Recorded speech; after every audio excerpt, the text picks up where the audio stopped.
Happy Friday, everybody. Welcome to another great community forum series where we're addressing the topic of responsive philanthropy during the COVID-19 crisis and shelter-in-place order.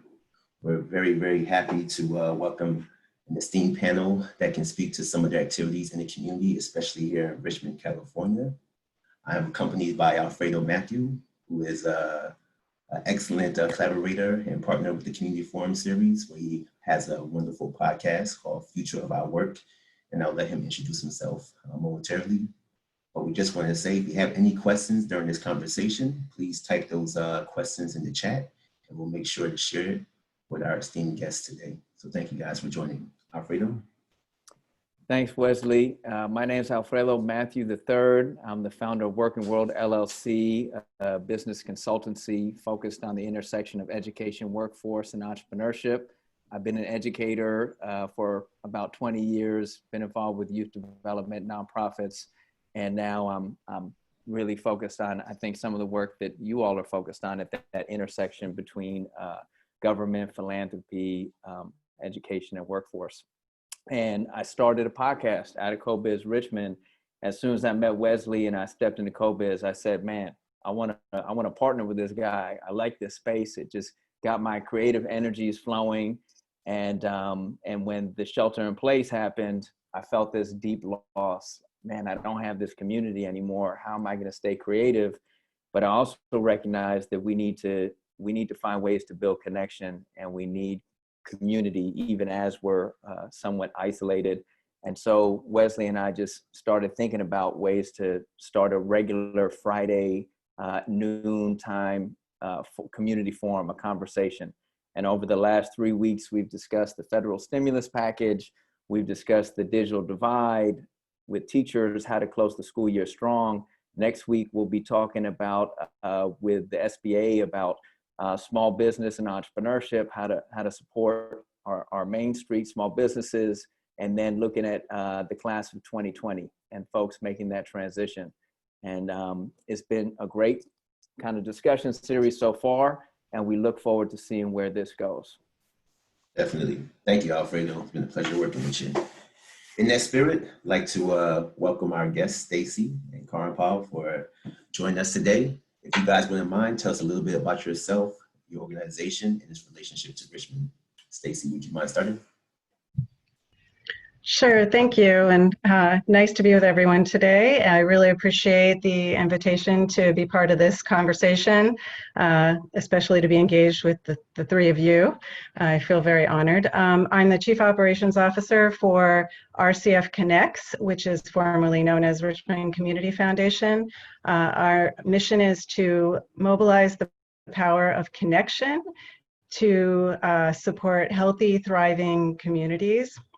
And really, we shifted our mission focus in the past year and a half to focus on how we bring diverse stakeholders together, how we look towards common solutions and goals, and how we really mobilize the collective that is going to really promote systems change at all levels, because we really see that there was a need to have organizations that hold those kinds of collective conversations, because particularly our nonprofit partners and even our philanthropic partners don't always have the bandwidth and capacity to be able to support those collective entities on their own, because they're driving their own missions forward. And I know we're going to talk more about that in this conversation. But yes, and we're also, I should mention, even though our name was Richmond Community Foundation, we really are focused across Contra Costa County with much of our work. Awesome. Thank you for that introduction. Kanwarpal, will you please introduce yourself as well and your organization in connection to Richmond? Sure. Hello, everybody. I'm Kanwarpal Dhaliwal. I go by she, her, hers. I'm with the RYSE Youth Center in Richmond. And for those of you who don't know RYSE, but I guess for those of you do, I'll just sort of remind, we are a youth organization that was really born out of young people of color organizing to shift the conditions of acute violence, structural violence, systems harm in our community, and to really build and cultivate a sense of beloved community where everyone belongs. And it's been almost a 2-decade effort. Many of the young people who organized for RYSE did so knowing they would never directly benefit from the services and programs that we have now. So we're talking about teenagers thinking about legacy for younger ones. And I think that's really important to lift up here as we enter into the conversation, the ways often in which young people of color are disregarded and dehumanized or tokenized. And so really want to make sure that that stays center, their humanity and their fortitude and their creativity. And I'm here on this call, certainly as RYSE, but also in partnership with many of you, Stacey, amongst almost 100 folks, or part of weekly calls with stakeholders through all over West County, as well as Contra Costa County.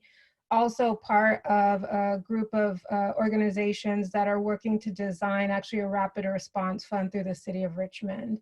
And so I'm also here in that space as well. So happy to share kind of where we are, what we're thinking, but I'll stop there. That's perfect. In that spirit, it's a great place. You mentioned the young people, thinking about the legacy for other young people. That's a beautiful thing. And Stacey shared about this, really the importance of bringing diverse stakeholders into the conversation. It's a kind of perfect segue into our first question. What does responsive philanthropy mean to you? And we'll start with you, Kanwarpal. Oh, me? Oh, Stacey. All right.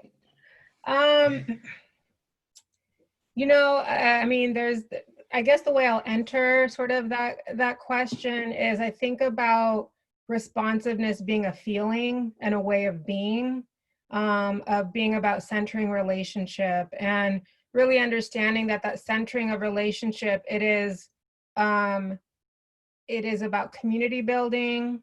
It is about dreaming the systems we deserve, but also understanding that the systems of oppression and dehumanization we live, die, survive in requires and relies on disruption of relationships.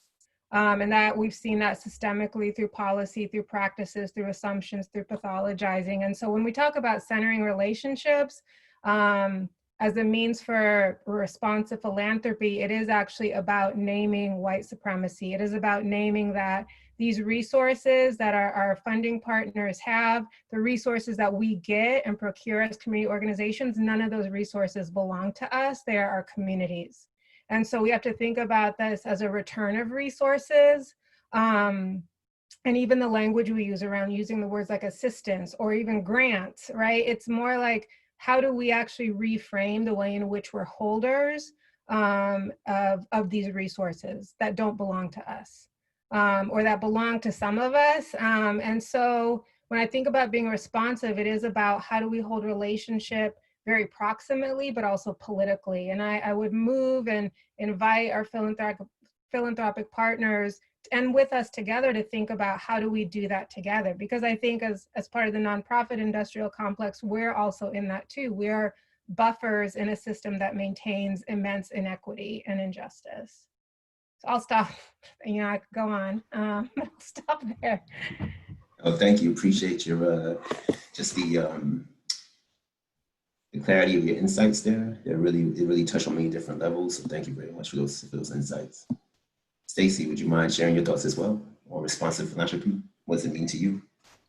Absolutely. Well, I share Kanwarpal's sentiments, you know, around the bigger picture and how we need to really rethink our relationship with community. I think when you're talking about those deep relationships in white supremacy, I know there's been a big movement, particularly among the Richmond Funders Forum, but also throughout Contra Costa, about what does it actually mean to be community driven and community focused.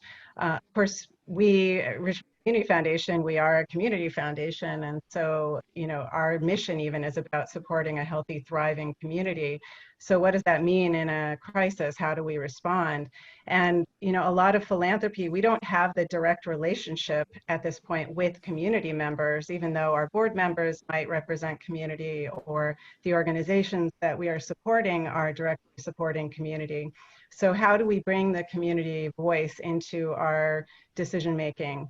What we've seen right now in terms of responsive philanthropy is that our philanthropic partners have been doing incredible work in terms of moving resources, the resources that Kanwarpal said, quickly and swiftly into the hands of our nonprofit partners who can get the financial assistance into the hands of our residents. And there's been tremendous flexibility. There's been a lifting of restrictions around grant making, a shifting from project support to general operating support to make sure that our nonprofit partners can really stay open during this time to support the community residents, because that's needed now more than ever. And I think, you know, that is amazing and wonderful. And I think it's also an opportunity to think about how we can continue that long term. You know, if we're able to be flexible in this moment, why not longer term? Why not really think about how we can open up the ways that we have our grant making practices right now to really support our community members more directly. And I think, you know, it also is an opportunity to think about things like our payouts, to think about some of the norms of philanthropy right now. You know, there's kind of a 5% rule of what a lot of philanthropic organizations donate back to the community. And right now is an unprecedented crisis. I just read a blog this morning from Vu Lee, who writes the Nonprofit AF blog. Highly recommend it to folks if you haven't signed up for that. And, you know, really talking about how this is an unprecedented crisis. And that means for everyone to operate in unprecedented ways and respond in an unprecedented way. And thinking about larger payouts, which I know many of our partners are doing right now, but to really, you know, think about why, you know, why do we exist? And if some of our nonprofit partners might not even be able to keep their doors open, you know, to be able to support their staff, who are also, particularly in Contra Costa, staff members of our nonprofits are primarily Contra Costa residents. So, you know, we're really supporting our community by supporting the nonprofit staff, so making sure they stay open. And, you know, if there is a lot of resources right now locked away in donor advised funds and endowments, you know, I think now is a moment to really think way outside the box and think about, you know, what needs to be done to really support our community. Those were both wonderful responses, so much to unpack in there. But something that I'm thinking about is, what are some of the barriers that you're facing in articulating, right, this new moment? Right now, right, 26 million people are unemployed. We have so much ambiguity about what's going to happen with the economy, and we have real needs that are surfacing, especially around food insecurity, around housing. And the city of Richmond is, you know, trying to respond, but it can't do it by itself. There's tremendous federal, we're now on our 4th federal stimulus package. There's a lot of federal funding that's coming, but it's slow to reach people. And so philanthropy plays a really important role in bridging the gap between when the federal response comes, what local government is able to do, and the real needs of people. I'm a little familiar with Kanwarpal because I attended one of your community cares meetings, and it was like really powerful to see all these stakeholders coming together. What are some of the challenges or barriers that you're facing getting this rapid relief fund off the ground? You know, some cities, like the city of Boston, was able to put a fund together on March 16th, and they're like, you know, raised like $20 million, and we're able to move really quickly. As you all are bringing the community together, where do you see the challenges that you're most directly faced with and that you're working on overcoming? And I'll start with you, Kanwarpal.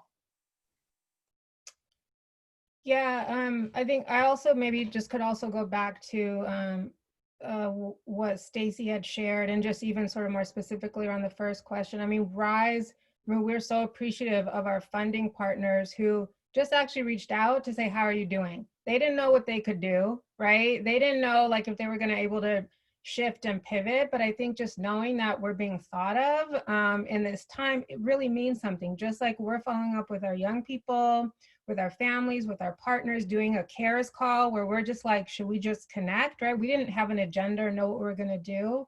Like that's really critical. And then getting, one of the things I said, I think responsive philanthropy is like fund first and figure out the format later. I think in this moment, and that's what's been really helpful, even for us to be able to do direct financial disbursements to our members, and for other organizations to do that, that trusting that it'll get figured out. And in the end, even the money we get, I mean, we appreciate every dollar, and we know there's so much money out there, right? So I think that's the other thing, like how do we be appreciative, but also continue to acknowledge the immense wealth that exists. But going to the question on barriers, I think part of it is, you know, we've been talking to other funds and other places that were able to ramp up quickly. Some of them were able to do so because honestly, people on their boards have hella money, right? Like, and are connected to a lot of wealth, and could sort of, and, you know, make sure it happened quickly.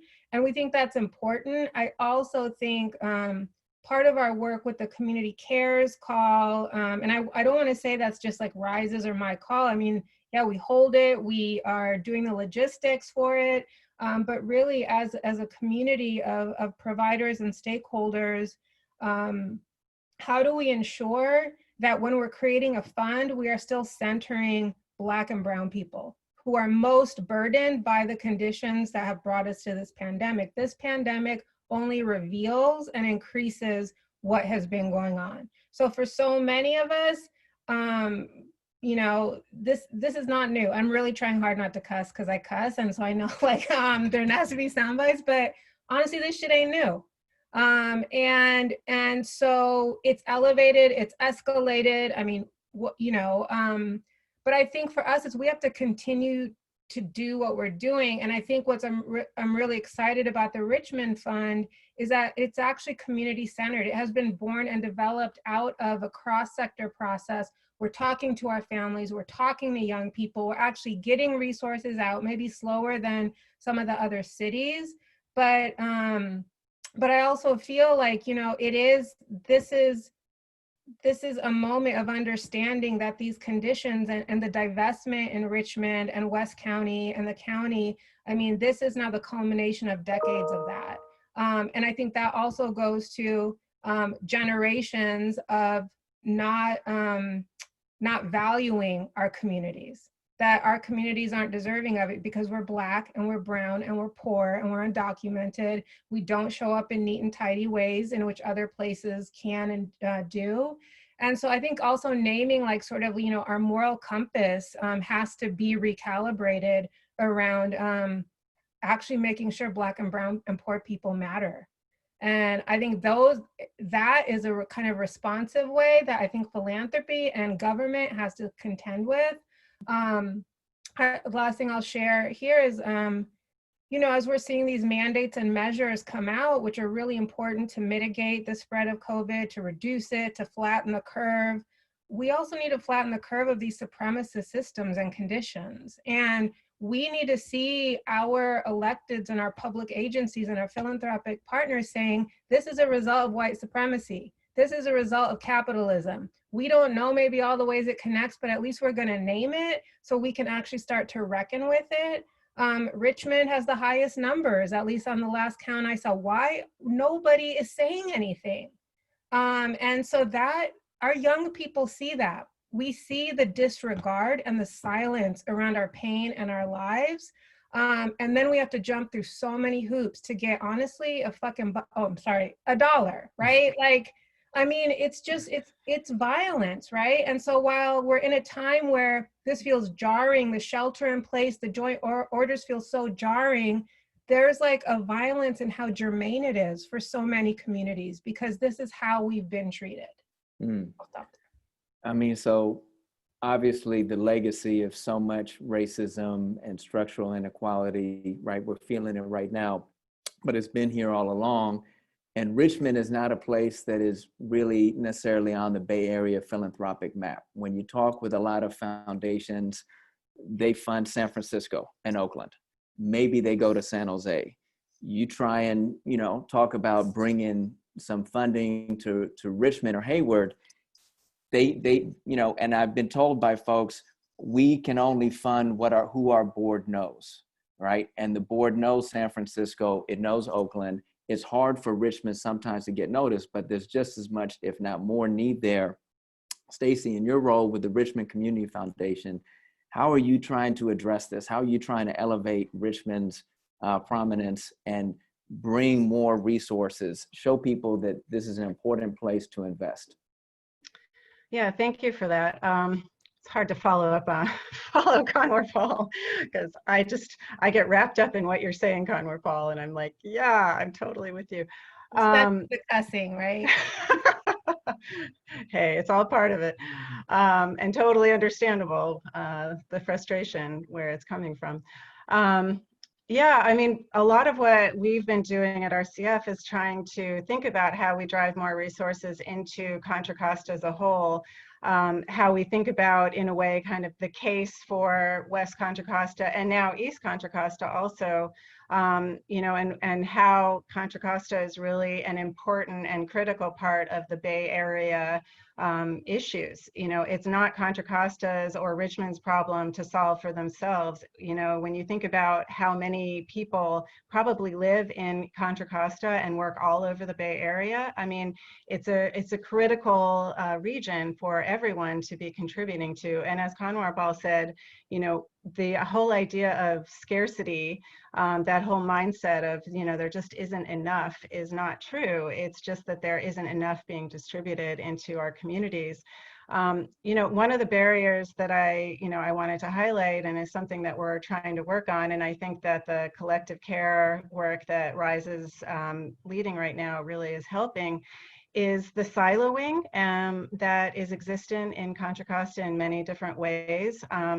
And that's actually also one of the opportunities, and one of my points of hope and inspiration from this crisis is that, you know, it's been really hard for people. Again, you think about, that's when I said at the introduction about the collective and the need for connecting, but the bandwidth that organizations have to collaborate, and how, I mean, I'm sure Kanwarpal right now can really speak to how complex and how much work goes into holding a collective. And so, you know, so many organizations, I think, have had an appetite and a willingness to collaborate, and that actually includes funders. You know, we have a Richmond Funders Forum and a Contra Costa Funders Forum that meet regularly, but, you know, there just hasn't been an ability or a moment in time to really drive towards conscious and thoughtful integrated funding opportunities, how we actually work together in aligning our funding priorities and our resources. So, you know, I think partly because each organization, similar to our nonprofits, has their own boards of directors, has its own culture, has its own history, has its own set of norms, and, you know, not to mention all the other, you know, societal cultural norms and systems that Kanwarpal was speaking to earlier. You know, those are, you know, really intrinsic, you know, embedded deeply in all of our internal systems. So, you know, what I've really been seeing and where I find inspiration is that people are coming together in, you know, a really wonderful way. And one of the things that's been really gratifying too is around advocacy. A lot of nonprofits, you know, again, they're just putting every ounce of their resources and passion into serving their communities. And how do you have the time and bandwidth, particularly if you're a small organization and under-resourced, to support advocacy? But in this moment in time, they are coming together because, you know, they have to support these rent eviction moratoriums, and trying to support rent freezes and other ways that they can really make sure that the people they support have what they need. And the same is happening with funders. You know, we've come together to talk about how can we build our muscle collectively to collaborate.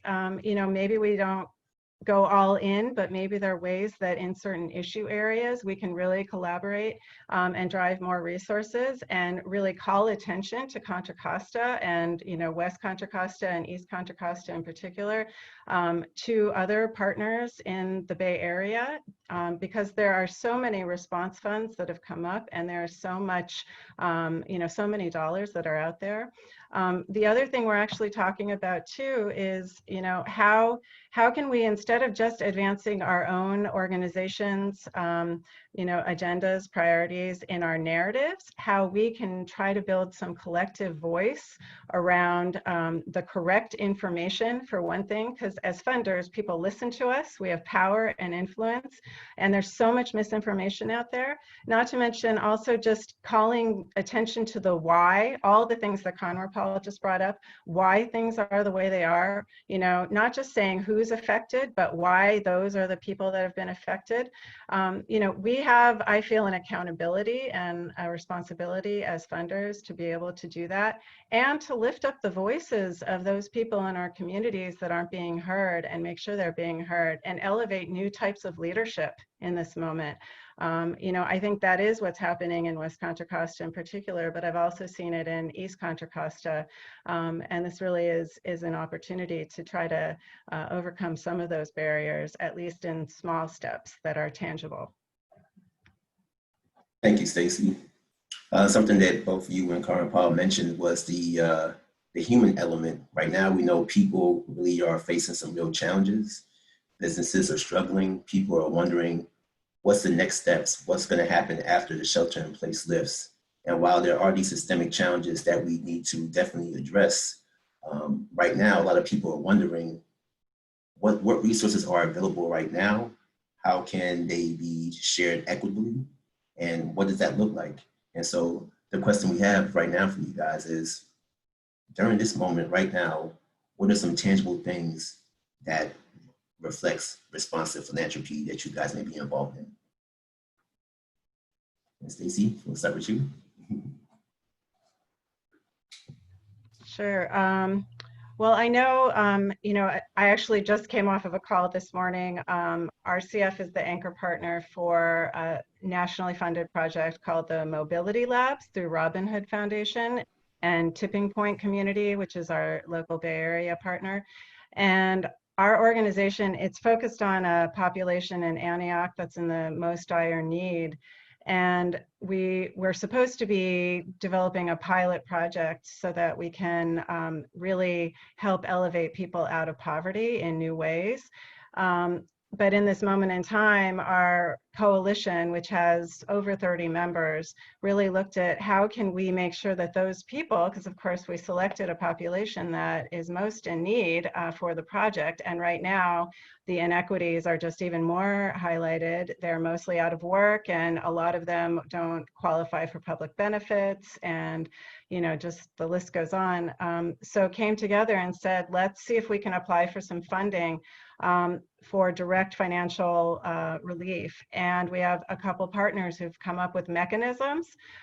There's so much innovation happening right now. I think that's the other thing that needs to be uplifted and upheld, the opportunity that people are having right now to innovate, and figure out new ways of communicating. And several of our partners have come up with mechanisms to make sure that, the money is just getting directly into the hands of the residents. And RCF is really not wanting to be any kind of bottleneck. We just we have some influence to tap into some of these funds, being a grantee and a trusted partner. So that's an opportunity. I know also, I'll let Kanwarpal speak to the city of Richmond, but I know there's also talk right now in developing a fund specifically to support immigrants, and specifically people from undocumented or mixed families. And that's a county-wide opportunity that we're looking to develop as quickly as possible. So there are a number of those. There's also, I was amazed, there's something like 70 plus relief funds in the Bay Area right now. But as Alfredo said, many of them are focusing on San Francisco and Alameda counties.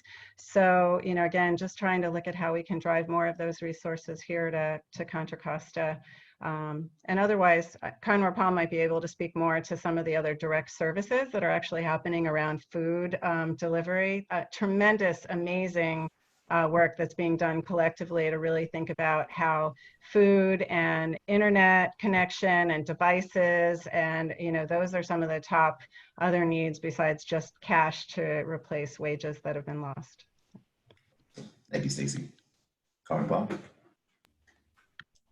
Yeah, I mean, so RYSE is, like I mentioned, a recipient of funds from different philanthropic partners to be able to provide direct disbursement to our members and families. And so we've been doing that. And it's not something as an organization that has been in sort of like our Rolodex of what we do, but it is about how do we pivot in the moment to respond to the needs, but also using kind of the process and the understanding of what's needed to build out something more systemically. So like the intake form we created will help inform how we create the process for the Richmond Fund. And right now, I mean, part of it is, this is the sort of the crux of capitalism and inequality and inequity, is that we actually don't have a lot of money in the fund for the fund right now. We're raising money, we have seed money, but we can't actually launch something really publicly because we actually don't have the resources. So part of our job is how do we actually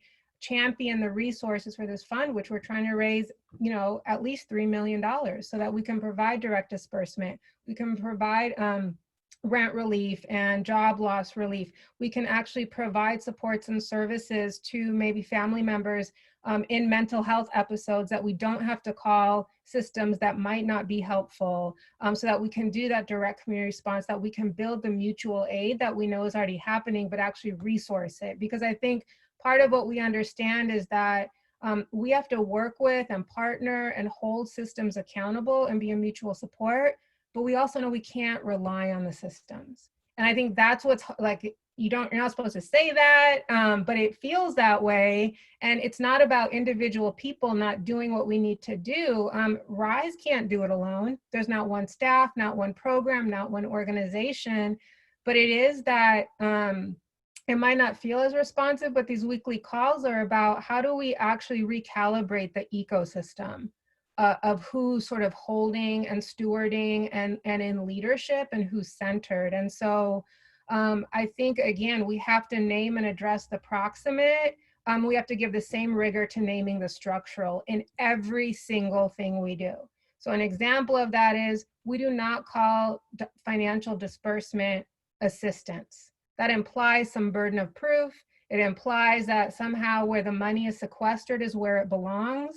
So I think all of that is really critical. And so, yeah, for some of us, because we do this all the time, it's sort of what we do. And yeah, it's exhausting. But if we had more folks actually doing double, triple bottom lines, right, then we could be in it together. And I think that's the hope, that's the opportunity, that's what's going to get us through.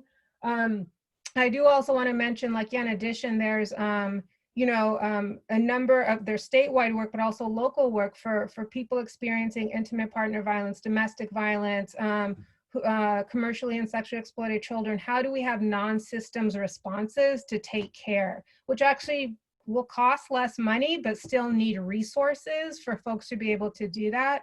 So it's that toggling between what do the systems need to do and fortify, and then also how are we building the systems we deserve as we're in these practices and nuanced places around responding. I mean, people are getting food out there. We know there's a need. We know there's a bottleneck of supply. So again, if we're not naming the structural and intermediate conditions, then what we're doing on the ground, it's helpful in the moment, but it's still transactional, and we need to be transformational.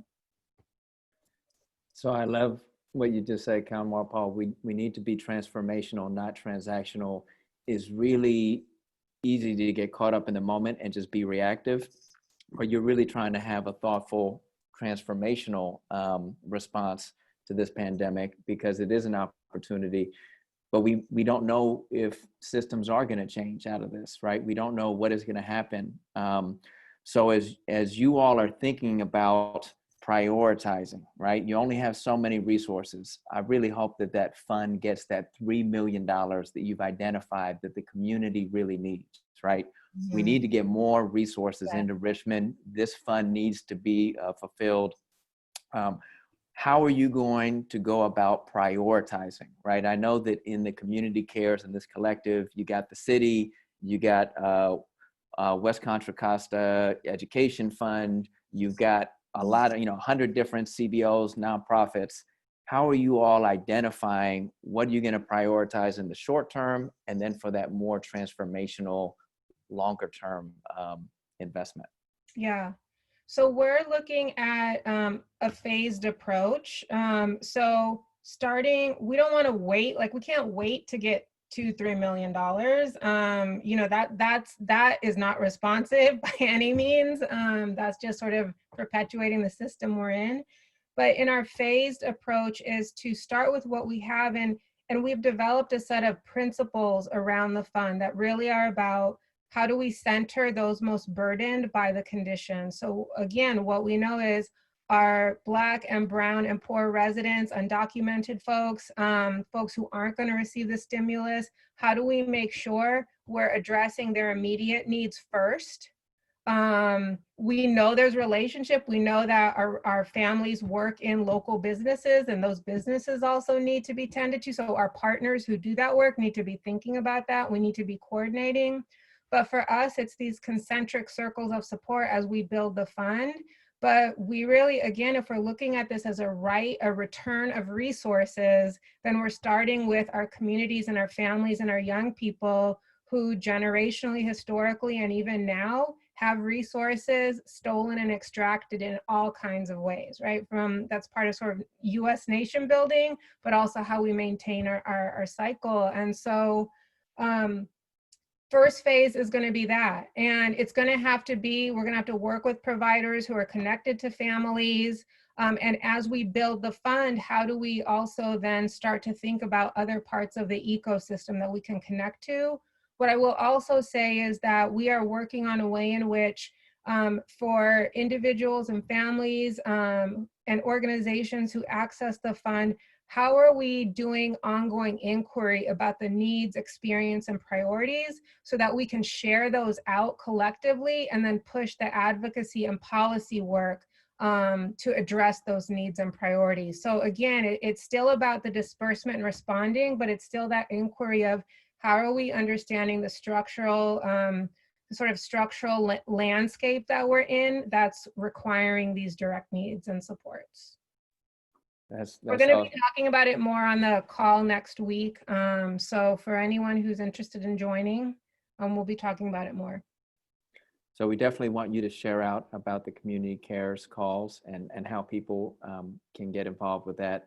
But I'm hearing really important to continue to listen to community and uplift those voices and have a phased approach to get resources out the door as quickly as possible. And Stacey, I appreciate what you said about you don't want to be a bottleneck. Richmond Community Foundation, just if someone is giving, how do we streamline it so it can get to people as quickly as possible? Stacey, how are you thinking about prioritizing needs and philanthropic giving at this point? I think very similarly to how Kanwarpal described it. RCF, our core value and our goal is about equity. So, really starting with the populations where the inequities are greatest is what we've been doing. And similarly, having, as I mentioned at the beginning, we don't have necessarily the direct relationships with our community members and residents the way our nonprofit partners do. So, really listening to our partners who are doing just a tremendous amount of outreach to the folks that they serve on the ground. And what I love about what they're doing is they're not just asking them, as Kanwarpal said, about what their needs are right now, but they're also asking them about longer term.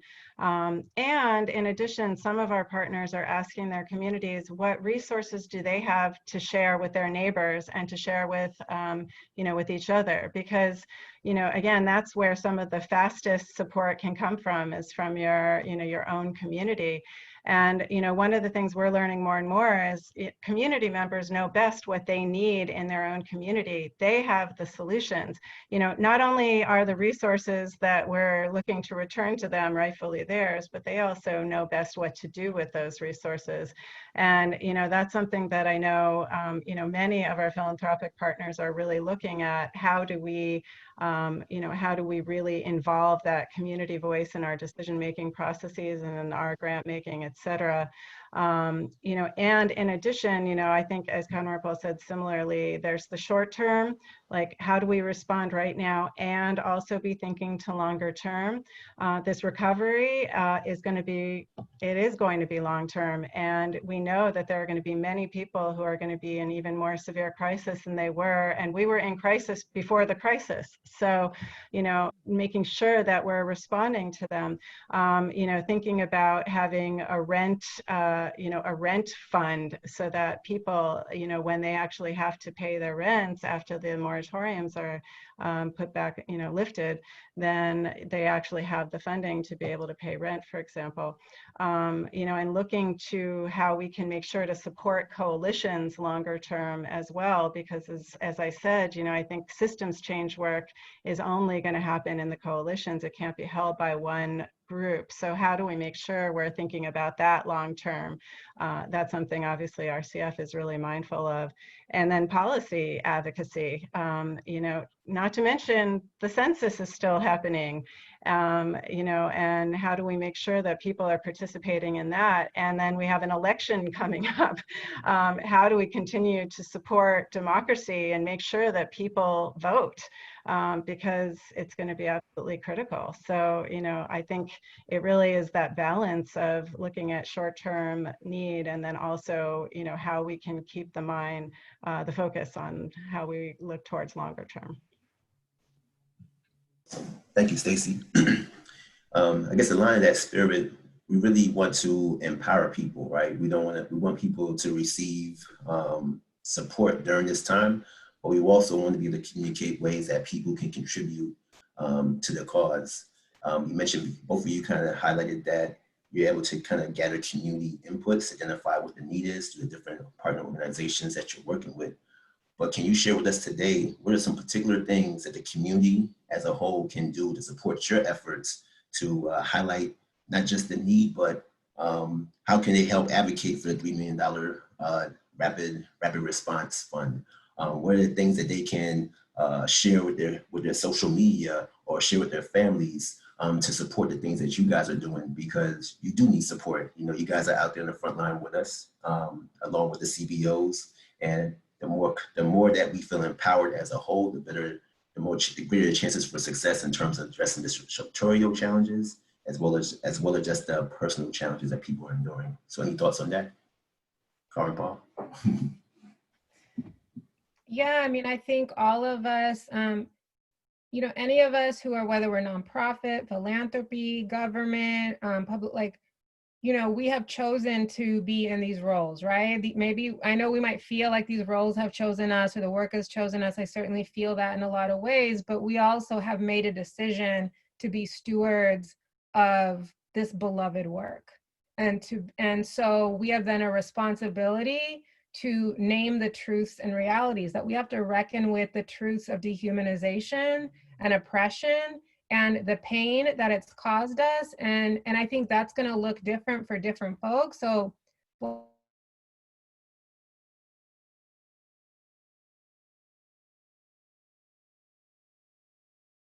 goes up across all our communities. White folks, well-intentioned, especially well-intentioned white folks, I think have a lot of work to do to reckon with how we got here and how to actually work with and hold their communities accountable to where we are now. And so that's not sexy. That's not a good social media soundbite. I know all that.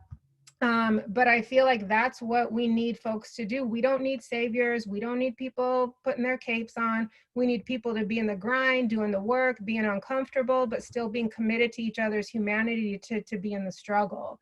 And so we need folks like myself, again, who have power, responsibility to tell the truth and be stewards. That the healing work is a rapid response work. The reckoning work is rapid response work. And if we don't do that in our roles, we are remiss, and we should make space for others who can do it. And how specifically could people support you right now? Is there anything? Is there a website they can go to? Is there a resource that they should be sharing with their family and friends? Is there anything particular right now that they can do? Website is on its way, but in the meantime, for anyone who wants to support right now, the West Contra Costa Ed Fund is can take donations for the Richmond Fund right now. So we can share that. We'll continue to share that. But if anyone is ready to donate, please go there. We have that set up. You know, I think this is where we know that it's important to get the external pieces out, but they have to be right, and they have to center our priorities and what we've been talking about. So we are looking within the next week-ish to have the website up and to be able to share it. Thank you. Mm-hmm.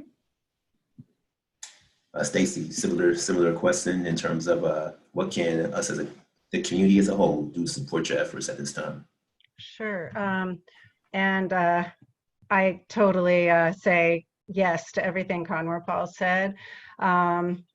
And in addition, I would say, you know, in terms of how you could do that more specifically, in terms of doing your work and owning, I know we have at RCF Connects, you know, we've really been talking about how we use our voice to put the real information out there, because we know that we're trusted by many of our partners. And so if people want to follow our social media, our Director of Communications and Marketing has just been doing an incredible job, you know, putting information up there and, you know, really sharing the true stories of what's happening, and, you know, advocating for, you know, here's an opportunity to write in and support a certain policy that's happening right now. You know, that's particularly been happening around the moratoriums that are eviction moratoriums in different cities, and then in the county.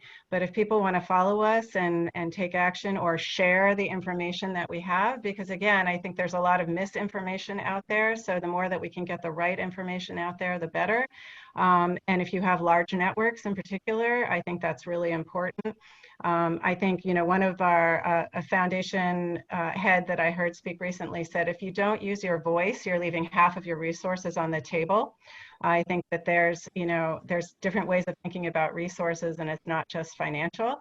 And again, you know, encouraging community members to support each other. I think, you know, that whole idea of mutual aid that the collective care is putting together, I think is so critically important, you know, that we are all here to support each other.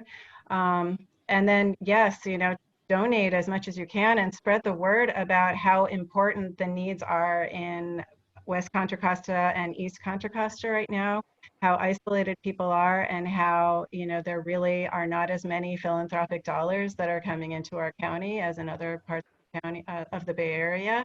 So as much as we can help get the word out there about why Contra Costa is important and why we need the resources right now, that would be incredibly helpful. And certainly people can look at the RYSE Center's website or RCF Connect's website for more information, and we're happy to direct. And then also just support our nonprofit partners. Everyone is hurting right now. You know, I don't know any nonprofit that isn't struggling in some way, shape, or form, and some more than others, you know, particularly our small organizations that might have very, very tiny staffs, or just don't have the ability to keep their doors open. So as much as people can contribute directly to the nonprofits, particularly the ones that are getting those dollars into the hands of our community residents, that would be incredibly important right now. Thank you, Stacey. Just a quick question. Based on the feedback you've been receiving from the different CBOs you're engaged with, what are the top 3 priorities of need right now that you guys are kind of discovering that you can share with us? Start with you, Kanwarpal. Yeah, I would say definitely like sort of the direct disbursement, whether it's financial, basic supplies, making sure kind of that household stabilization, kinship stabilization is there. And I think organizationally, it's both thinking about what we need now to sort of keep moving to take care of our staff, but also then what's the long game around this? Like, how are our philanthropic partners going to be able to think about and strategize so that we stay afloat? We're already seeing so many of our partner organizations either, have to shut down, or they're going to be shutting down, and what that means for the ecosystem. So it's continuing to stay proximate, responsive, but also actively thinking about 3 months, 6 months, 12 months from now. And that's what we've shared with some of our funders who've said, like, what can we do now? And so we need those questions asked to us, but we also need our funders to be thinking about, again, the strategy and the collaboration with each other about keeping what we have of a safety net afloat, and how do we recalibrate the safety net so that it feels like sanctuary and not catching people who are falling. Awesome, thank you. So you mentioned household stabilization is a key priority, and then for organizations, it's kind of ensuring their wellness for the short and long term, and doing that collaboratively. So thank you there. And then Stacey, would you also mind highlighting some of the priorities that you have identified working with different partners? Sure. In addition to all that Kanwarpal named, I think also is internet connectivity. I know everyone might have these days might have a smartphone, but not everyone has access to Wi-Fi. And that's just been a huge issue, particularly for families where they have students that are having to do distance learning. And the school districts in Contra Costa are incredibly under-resourced in that area, and they're really looking at how they can help expand that. Kanwarpal alluded earlier also to mental health supports, and that goes both for residents as well as for our nonprofit staff who are experiencing residual trauma by working with clients on the ground. One way that RCF is actually helping with that is by providing free embodied leadership coaching to our partners, which is, a way to help them stay connected and grounded and connected to each other. Another is, I mentioned earlier, the undocumented immigrant communities are, experiencing incredible need right now. So supports for them, as well as for small businesses that are, particularly those that are run by people of color or by immigrant leaders. So I'm thinking those are some of the others that Kanwarpal didn't mention specifically.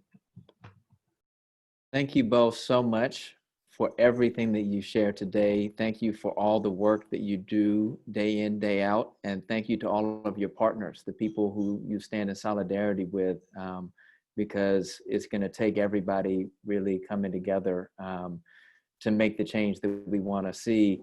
So much important information was shared, and I know that you're repositories of even more information. So what we're going to ask is, we're going to send you an email. We're going to ask you to share the priorities. What is how do we get on that community cares list so that we can share it with both the listeners who are with us right now, but then also with our network. So we're going to, in partnership with CoBiz, we're going to create a little infographic, a little one-pager that we're going to be able to share out, because we want to support you all in elevating your voices and your stories. And I'm even thinking, Wesley, I think we're going to have to come back in a month or so to see, once this fund is launched, right, and once it's going, to check in and really, hear how things are going a month in, because this is not just for this moment. This is like a journey, and it's going to take us staying connected. I want to quickly just share that if this was meaningful and impactful for you, we're going to have our next conversation is supporting Main Street and startups. And it's next Friday, and it's going to be with Julie Close, who's the Northern California District Director of the SBA. Then on Friday, May 8th, we're going to talk about the class of 2020, making the transition to college and career. We have Jesse Stewart from Richmond Promise, Bruce Williams from Bay Area Director, University of Phoenix, Esther Hugo, instructor of UCLA College Counseling Certificate Program and past president of the Western Association for College Admission Counseling. And then we're going to be talking about putting America back to work May 15th. And these are just the topics that come to mind for us. If there's other things you want to talk about, we'd love to hear from you. But I'm just very appreciative for this hour that we were able to share. And I'm going to let everyone just share a final word of appreciation. Starting with you, my partner over here, Wesley. Well, I know for myself, when I was a child, I used to wonder, how did people respond when there was adversity, whether it was Jim Crow days or Vietnam or World War II, whatever the case was.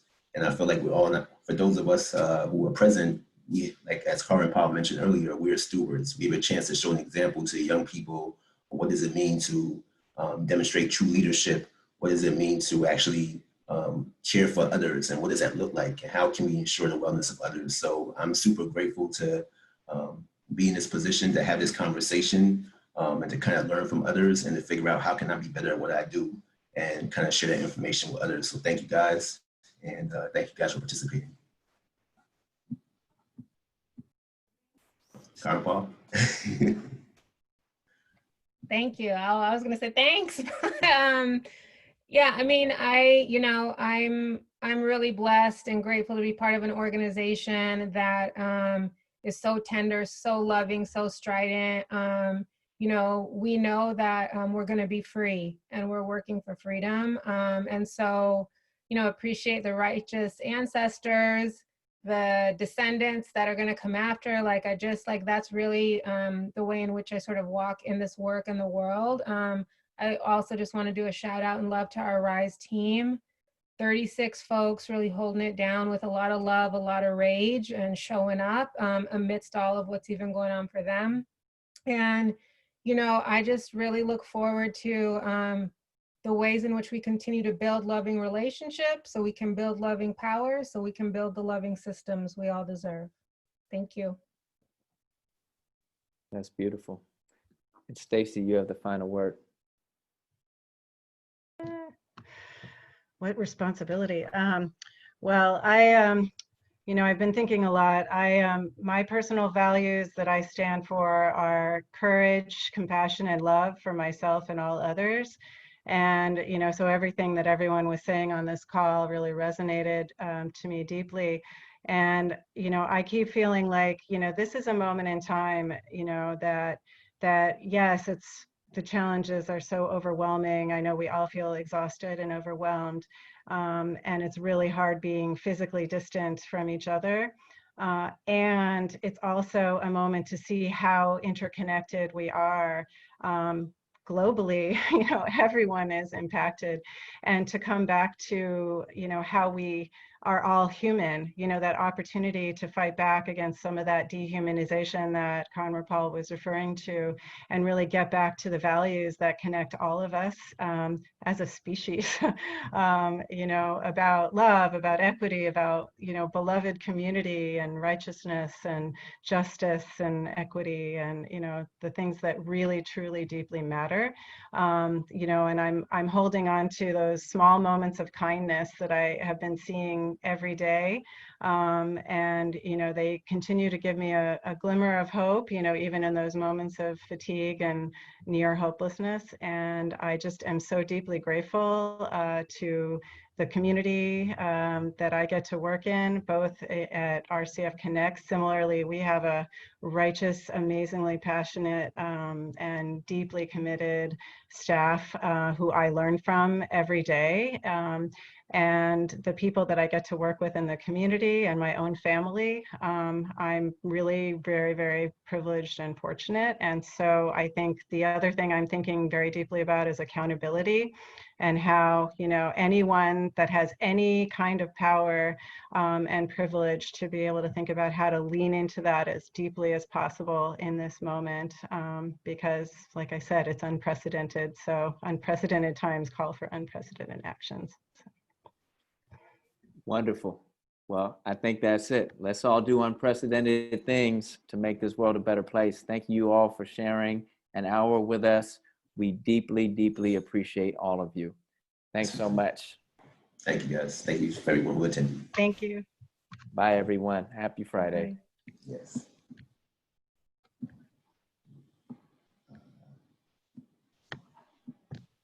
Thank you, Stacey. Bye. Bye-bye.